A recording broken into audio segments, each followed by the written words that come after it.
tabang sa Villafuerte ngunyan. Tumaya na kamo. Babalik ako dito pagkatapos ng eleksyon. Ako mismo mananaw tag 10,000 pesos tagabos. Yung mga day nagtabang, bahala ka mo. Ikaw pa di, aram ko.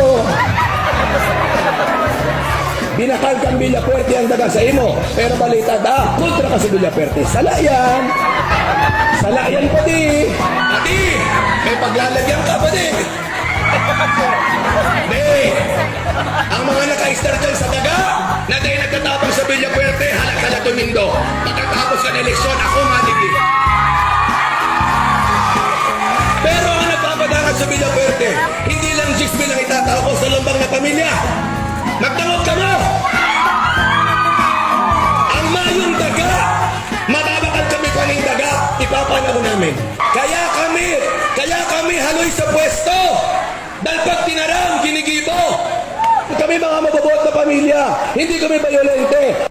Malinaw sa video ang mga banta ni El Rey Villafuerte sa mga taga Vito Seruma, lalong-lalo na kay Kapitan Russell Clemente, na pagkatapos ng rally ay kanyang sapilitang pinasok ang bahay kasama ang kanyang mga bodyguard at binantaan ulit sa harapan ng kanyang pamilya.